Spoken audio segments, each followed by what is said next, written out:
Natural পরিবেশ হয়েছে। তো আজকে আমরা আলোচনা করব কি meaning of natural environment. Meaning of natural environment আমাদের পরিবেশ যে চলছিল জিওগ্রাফির, এনভায়রনমেন্টাল জিওগ্রাফি, এই এনভায়রনমেন্টাল জিওগ্রাফির ন্যাচারাল এনভায়রনমেন্ট এটি আমরা আজকে পড়ব, বা এর প্রশ্নগুলি কী কী আসতে পারে, কেমন ধরনের প্রশ্ন এখানে আসবে সেগুলি আলোচনা করব এবং তার উত্তরগুলো দেখে নেব মক টেস্ট হিসাবে।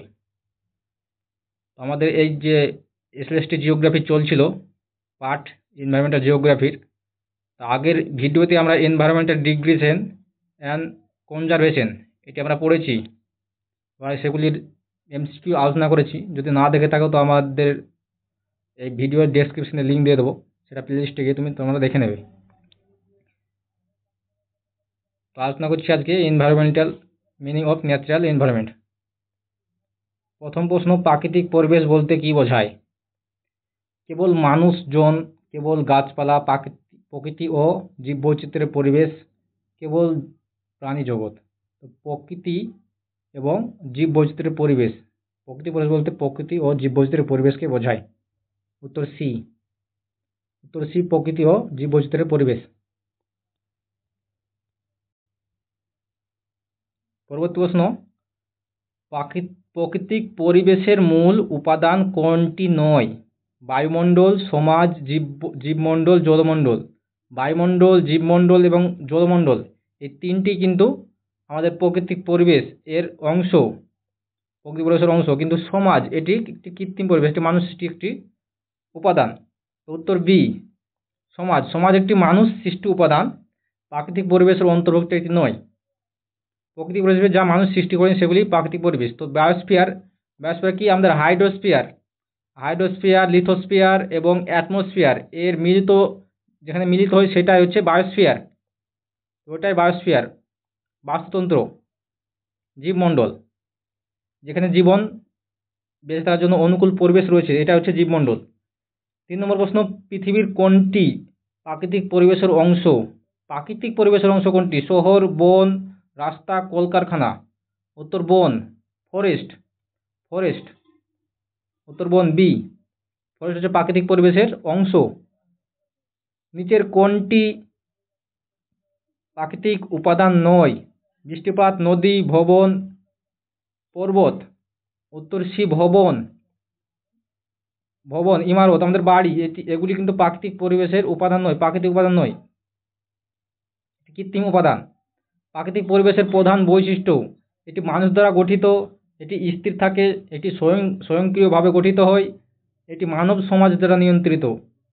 সি, উত্তর সি, এটি স্বয়ংক্রিয়ভাবে গঠিত হয়। প্রাকৃতিক পরিবেশ আপনা আপনি প্রাকৃতিকভাবে, ন্যাচারালভাবে গঠিত হয়। পরবর্তী প্রশ্ন, জীবমণ্ডল, এই জীবমণ্ডলের অন্তর্ভুক্ত নয় কোনটি? প্রাণী, উদ্ভিদ, ভাইরাস, টেবিল। জীবমণ্ডলের অন্তর্ভুক্ত নয় টেবিল।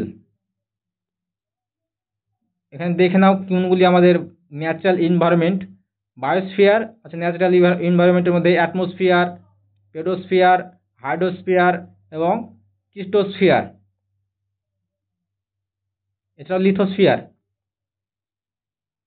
পরবর্তী প্রশ্ন, 7 নম্বর প্রশ্ন, পৃথিবীর কোনটি জৈব উপাদান কোনটি? জল, শিলা, গাছ, হাওয়া। তো জৈব উপাদান হচ্ছে গাছ। উত্তর সি, গাছ জৈব উপাদান। প্রাকৃতিক পরিবেশের পরিবর্তনের অন্যতম কারণ? বই লেখা, গাছ কাটা, গান গাওয়া, গল্প শোনা। তো গাছ কাটা, উত্তর বি, এই গাছ কাটা এটি প্রাকৃতিক পরিবেশের পরিবর্তনের অন্যতম কারণ। নিচের কোনটি প্রাকৃতিক সম্পদ নয়? খনিজ, পাথর, বিদ্যুৎ, কম্পিউটার। তো কম্পিউটার কিন্তু এই প্রাকৃতিক সম্পদ নয়। উত্তর ডি। পরবর্তী প্রশ্ন, পরিবেশের দুটি উপাদান কি কি? প্রকৃতি ও সমাজ, গাছ ও প্রাণী,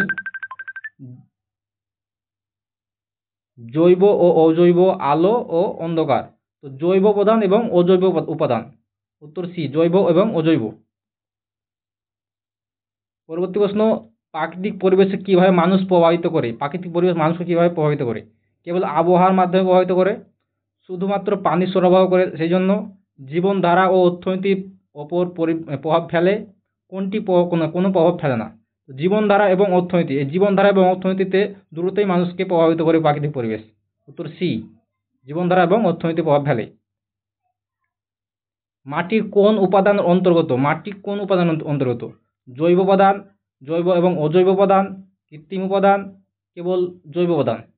তো এটা হচ্ছে জৈব এবং অজৈব উপাদান উভয়ই হবে। মাটিতে কিন্তু এই যে অন্তর্গত ভাইরাস ম্যারাস ছবিগুলো কিন্তু এখানে থাকে, মৌলিক জিনিসগুলো এখানে থাকে, জৈব এবং অজৈব উপাদান দুটি।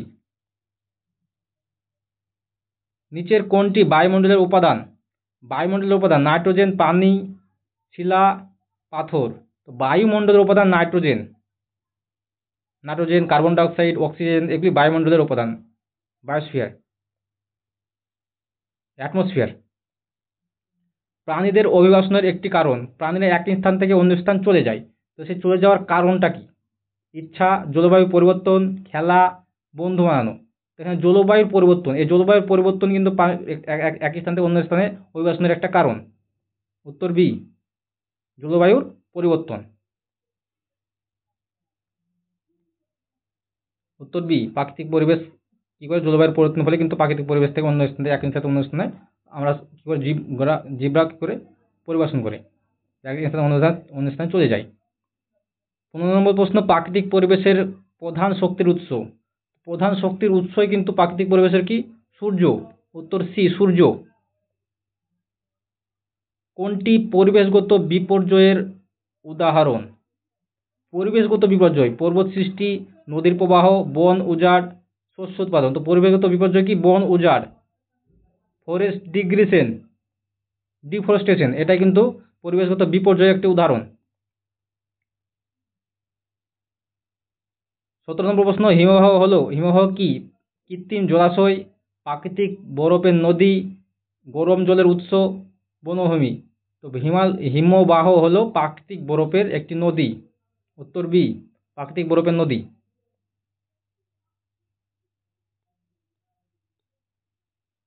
পরবর্তী প্রশ্ন, জলবায়ু পরিবর্তনের প্রভাব পড়ে শুধুমাত্র বৃষ্টিতে, কেবল উদ্ভিদের ওপর, প্রাকৃতিক পরিবেশের সর্বত্র, শুধুমাত্র মেরুতে, উত্তর মেরুতে।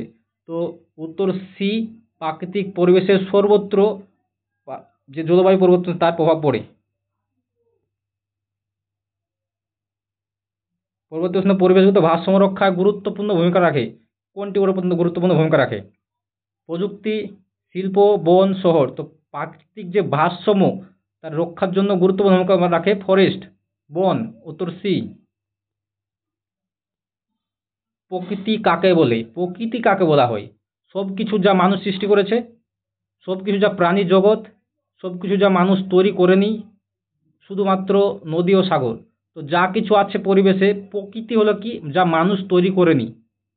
উত্তর সি, যা মানুষ তৈরি করেনি সেগুলি কিন্তু প্রাকৃতিক, ন্যাচারাল। কোনটি পরিবেশের উপাদান নয়? বায়ু, জল, ভূমিকম্প, স্কুল। তো পরিবেশের উপাদান নয় স্কুল, প্রাকৃতিক পরিবেশের উপাদান নয়। জীববৈচিত্র্য কি? কেবল গাছপালা, সব জন্তুর, জীবন্ত প্রাণীর বৈচিত্র্য, মানুষের মধ্যে বৈচিত্র্য, কেবল প্রাণী। তো যেখানে কেবল থাকবে সেটা কিন্তু একটা নেগেটিভ, এটি কিন্তু পজিটিভ। জীববৈচিত্র্য কি বলেছে? তো সব জীবন্ত প্রাণীর বৈচিত্র্য, যে সব জীবন্ত প্রাণীর বৈচিত্র্যকেই জীববৈচিত্র্য বলা হয়। উত্তর বি। ভূত্বক গঠিত হয়, ভূত্বক কি নিয়ে গঠিত? বায়ু ও জল নিয়ে গঠিত, শিলা ও খনিজ নিয়ে গঠিত, লোহা ও ইস্পাত নিয়ে গঠিত, গাছ ও প্রাণী নিয়ে গঠিত। তো শিলা এবং খনিজ, এই শিলা এবং খনিজ নিয়েই আমাদের ভূত্বক গঠিত।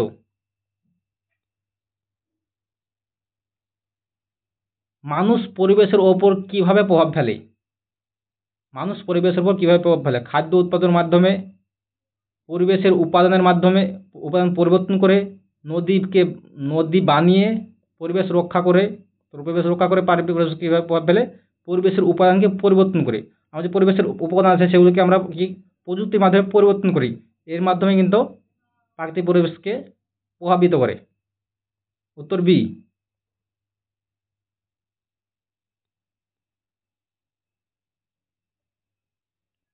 উত্তর বি। 25 নম্বর প্রশ্ন, কোনটি প্রাকৃতিক পরিবেশকে পরিবর্তনের উদাহরণ? প্রাকৃতিক পরিবেশের পরিবর্তনের উদাহরণ কোনটি? ফেসবুক ব্যবহার, সড়ক নির্মাণ, নদীপথ পরিবর্তন, পোশাক পরা। তো নদীপথ পরিবর্তন এটি কিন্তু প্রাকৃতিক পরিবেশের পরিবর্তনের উদাহরণ। তো তোমাদের মনে হতে পারে যে কিরকম অপশন দিয়েছে। অপশনগুলো আমি খুঁজে খুঁজে দিয়েছি, কারণ এগুলো আমারই তৈরি করা প্রশ্ন, সেই জন্য অপশন তৈরি করতে একটু অসুবিধা হয়। তো এই রিলেটিভ প্রশ্নগুলি কিন্তু আমি তৈরি করি। তো এই প্রশ্ন ওয়ান লাইনের প্রশ্ন, এগুলোকে 4টে করে অপশন তৈরি করতে হয় এবং এখানে লিখতে হয়। তো এগুলি করার মানে কি, কেন করব? তো এগুলি করার মানেই হচ্ছে আমাদের রিভিশন। যত আমরা রিভিশন করব তত কিন্তু আমাদের যে পারফেক্টনেস আসবে। Practice make perfect. এই জন্যই কিন্তু এই মক টেস্টগুলি করা। পরবর্তী প্রশ্ন, 26 নম্বর প্রশ্ন, পরিবেশ কাকে বলা হয়? পরিবেশ কাকে বলে? শুধুমাত্র গাছপালা, মানুষ ও পশু পাখি, চারপাশে প্রাকৃতিক পরিবেশ ও মানব সৃষ্ট উপাদান, শুধু নদী ও পাহাড়। তো অপশন দেখে তোমরা বুঝতে পারবে, আমরা যেহেতু ভূগোলের ছাত্র সেহেতু আমরা বুঝতে পারবো কি এটা উত্তর সি হবে, চারপাশের প্রাকৃতিক পরিবেশ এবং মানব সৃষ্ট উপাদান। সব নিয়ে আমাদের চারপাশে যা কিছু আছে সব কিছু নিয়ে আমাদের পরিবেশ। উত্তর সি, চারপাশে যা কিছু আছে সব কিছু নিয়ে আমাদের পরিবেশ। পরবর্তী প্রশ্ন, পরিবেশের সাথে সম্পর্কিত প্রধান বিজ্ঞান কোনটি? পদার্থবিজ্ঞান, ভূগোল, জীববিজ্ঞান, পরিবেশ বিজ্ঞান। তো প্রধান বিজ্ঞান হচ্ছে পরিবেশ বিজ্ঞান। উত্তর ডি, পরিবেশ বিজ্ঞান, এনভায়রনমেন্টাল সায়েন্স।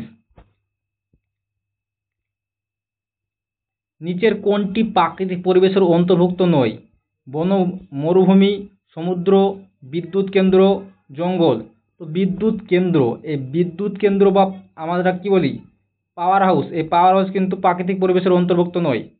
উত্তর সি, বিদ্যুৎ কেন্দ্র। এটি একটি কৃত্রিম, মানুষ সৃষ্টি। যা মানুষ সৃষ্টি করেছে সেটি কৃত্রিম, আর যা মানুষ সৃষ্টি করে সেগুলি কিন্তু প্রাকৃতিক। পরবর্তী প্রশ্ন, পৃথিবীর বৃহত্তম প্রাকৃতিক জলাধার কোনটি? পৃথিবীর বৃহত্তম প্রাকৃতিক জলাধার কোনটি? হ্রদ, নদী, সমুদ্র, ঝর্ণা। পৃথিবীর বৃহত্তম প্রাকৃতিক জলাধার হচ্ছে সমুদ্র, মহাসাগর। উত্তর সি, মহাসাগর বা সমুদ্র। নিচের কোনটি প্রাকৃতিক দুর্যোগ? এখানে প্রাকৃতিক দুর্যোগ বলেছে। তো প্রাকৃতিক দুর্যোগ কি যা মানুষের সৃষ্টি করে নেই? যুদ্ধ, বন্যা, জঞ্জাট, মূল্যবৃদ্ধি। তো যুদ্ধ, জঞ্জাট এবং মূল্যবৃদ্ধি এই তিনটি মানুষের সৃষ্টিকারী, কিন্তু বন্যা এটি প্রাকৃতিক দুর্যোগ। উত্তর বি, বন্যা। ভূমিকম্প, বন্যা এগুলি প্রাকৃতিক দুর্যোগ। পরবর্তী প্রশ্ন, ভূগোলের কোন বিষয়ের সঙ্গে পরিবেশকে সংযুক্ত করে? ভূগোলের কোন বিষয়গুলি পরিবেশকে সংযুক্ত করে ভূগোলের সঙ্গে? ইতিহাস, জীবনবিজ্ঞান, সমাজবিজ্ঞান, মানুষ ও প্রকৃতির সম্পর্ক। মানুষ এবং প্রকৃতির সম্পর্ক কিন্তু ভূগোলকে পরিবেশের সঙ্গে সংযুক্ত করে।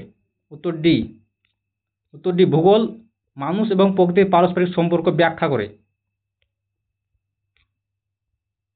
পরবর্তী প্রশ্ন হচ্ছে, বায়ুমণ্ডলের ঘনত্ব সর্বাধিক কোথায়? কোথায় বায়ুমণ্ডল সবচেয়ে বেশি ঘনত্বপূর্ণ থাকে? উচ্চ বায়ুমণ্ডলে, সমুদ্রপৃষ্ঠে, পাহাড়ের চূড়ায়, মহাকাশে। তো সমুদ্রপৃষ্ঠে বায়ুমণ্ডলের ঘনত্ব সর্বাধিক থাকে। উত্তর বি, সমুদ্রপৃষ্ঠে বায়ুমণ্ডলের ঘনত্ব সর্বাধিক।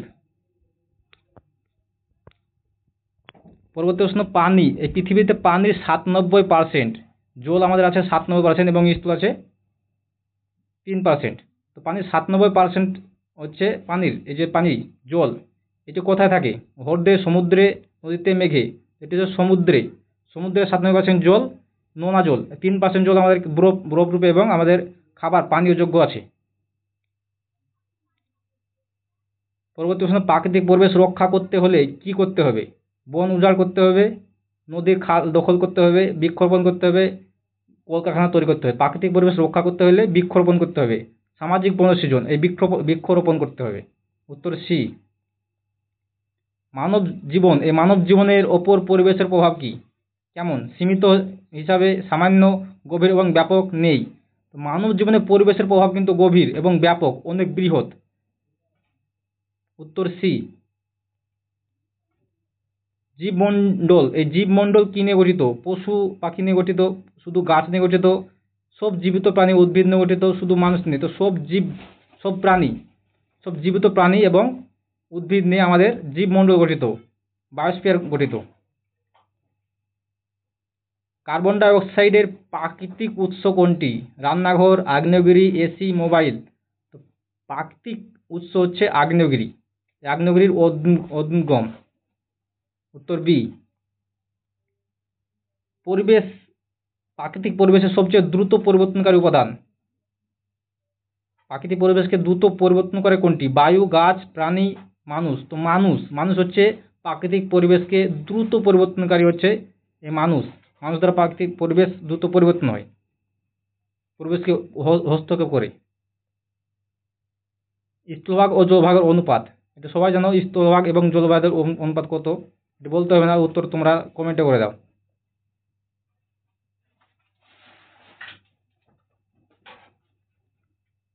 পরবর্তী প্রশ্ন, নিচের কোনটি জৈব উপাদান? জৈব উপাদান কোনটি? প্রাণী, গাছ, অজৈব উপাদান, সরি, অজৈব উপাদান কোনটি? প্রাণী, গাছ, পানি এবং ব্যাকটেরিয়া। তো অজৈব উপাদান হচ্ছে জল বা পানি। উত্তর সি। পরিবেশ দূষণের প্রভাব পড়ে শুধুমাত্র শহরে প্রভাব পড়ে, কেবল নদীতে, সমগ্র জীববৈচিত্র্যে, শুধু কারখানায়? তো সমগ্র জীববৈচিত্র্য, পরিবেশ দূষণ হলে আমাদের সমগ্র জীববৈচিত্র্যের প্রভাব পড়ে। উত্তর সি। নিচে হচ্ছে পরিবেশ রক্ষায় শিক্ষার ভূমিকা। পরিবেশ রক্ষায় আমাদের শিক্ষা, মানব সচেতনতা। শিক্ষা কি? মানুষের মধ্যে সচেতনতা তৈরি। উত্তর সি। নিচের প্রকৃতি এবং পরিবেশের মধ্যে পার্থক্য। প্রকৃতি এবং পরিবেশের মধ্যে পার্থক্য কি? পরিবেশ বড়, প্রকৃতি ছোট। প্রকৃতি সব মানুষ সৃষ্টি উপাদানকে বোঝায়। প্রকৃতি প্রাকৃতিক উপাদান এবং পরিবেশ মানুষ সৃষ্টি উপাদান থাকে, কেবল কোনো পার্থক্য নেই। তো উত্তর সি। প্রকৃতি হচ্ছে পরিবেশ উপাদান, এবং পরিবেশ, যেখানে পরিবেশ সেখানে তো মানুষ সৃষ্টি উপাদান থাকতে পারে। কারণ সমস্ত কিছু আমাদের চারপাশে যত অজৈব এবং জৈব উপাদান আছে, সব নিয়েই আমাদের পরিবেশ তৈরি হয়। বন্যপ্রাণী, এই বন্যপ্রাণী রক্ষার উদ্দেশ্য কি? চিড়িয়াখানা পূর্ণ করা, মানুষকে শিকারী করে তোলা, পরিবেশের ভারসাম্য বজায় রাখা, রপ্তানি বৃদ্ধি করা। তো পরিবেশের ভারসাম্য রক্ষা করা হচ্ছে পরিবেশে বন্যপ্রাণী রক্ষার প্রধান উদ্দেশ্য। উত্তর সি। ভূমণ্ডল, এই ভূমণ্ডল বলতে কি বোঝায়? শুধুমাত্র জলমণ্ডলকে বোঝায়, শুধুমাত্র বায়ুমণ্ডলকে বোঝায়, পৃথিবীর কঠিন আবরণকে বোঝায়, সূর্যের চারপাশের বলয়কে বোঝায়? তো ভূমণ্ডল বলতে বোঝায় ভূত্বক, পৃথিবীর কঠিন আবরণ। এই পৃথিবীর কঠিন আবরণকেই ভূমণ্ডল বলা হয়। মেরু অঞ্চল কেমন পরিবেশ থাকে? মেরু অঞ্চলে কেমন পরিবেশ থাকে? গ্রীষ্ম প্রধান থাকে, শীত প্রধান থাকে, বৃষ্টি প্রধান থাকে, শুষ্ক মরু থাকে। তো মেরু অঞ্চলে থাকে শীত প্রধান, সব সারা বছর বরফ জমে থাকে। উত্তর বি, শীত প্রধান। জলচক্রের অংশ নয় কোনটি? বাষ্পীভবন, সংবহন, ঘনীভবন, বৃষ্টি। তো বাষ্পীভবন, ঘনীভবন, বৃষ্টিপাত এগুলি জলচক্রের একটি অংশ। কিন্তু সংবহন, এটি রক্ত, মানব দেহের একটি অংশ। সংবহন, উত্তর সংবহন বি, এটি অংশ নয়। ভূগর্ভস্থ জল প্রাপ্তির উৎস। তো আমাদের ভূগর্ভের জল কিভাবে আমরা পাবো? নলকূপ, নদী, হ্রদ, বৃষ্টিপাত। তো ভূগর্ভের জল আমরা নলকূপ বা কূপ, এই কূপ খননের ফলেই পাবো। তো উত্তর এ, নলকূপ। পরবর্তী প্রশ্ন, 49 নম্বর প্রশ্ন, পৃথিবী থেকে আগত শক্তিকে, এই সূর্য থেকে আগত শক্তিকে কি বলা হয়? চৌম্বকীয় তরঙ্গ, সৌর বিকিরণ, জোয়ার তরঙ্গ, শব্দ তরঙ্গ। সৌর বিকিরণ বলা হয়, সূর্য থেকে আগত যে শক্তি সেটিকে সৌর বিকিরণ বলা হয়। সোলার এনার্জি বলা হয়, সৌরশক্তি, সৌর বিকিরণ। আমাদের শেষ প্রশ্ন আজকের 50 নম্বর প্রশ্ন, 50 নম্বর প্রশ্ন, পৃথিবীর জলবায়ু পরিবর্তনের একটি কারণ। শিক্ষা, ইন্টারনেট, গ্রিন হাউস গ্যাস, পাখির ডানার ঝাপটা। তো গ্রিন হাউস গ্যাস, যে গ্যাসগুলি আমাদের তাপ শক্তিকে ধরে রাখে এবং পৃথিবীর উষ্ণতাকে বৃদ্ধি করে সাহায্য করে, যেমন CO2, carbon dioxide, carbon monoxide, sulphur dioxide, এগুলি কি? Green house gas. এগুলি বায়ুমণ্ডলের যে পৃথিবীর বায়ুমণ্ডল সেগুলোকে উত্তপ্ত করে থাকে, তাপ ধরে রাখে। এই ছিল আমাদের প্রশ্ন। পরবর্তী ভিডিও নিয়ে আসছে খুব তাড়াতাড়ি।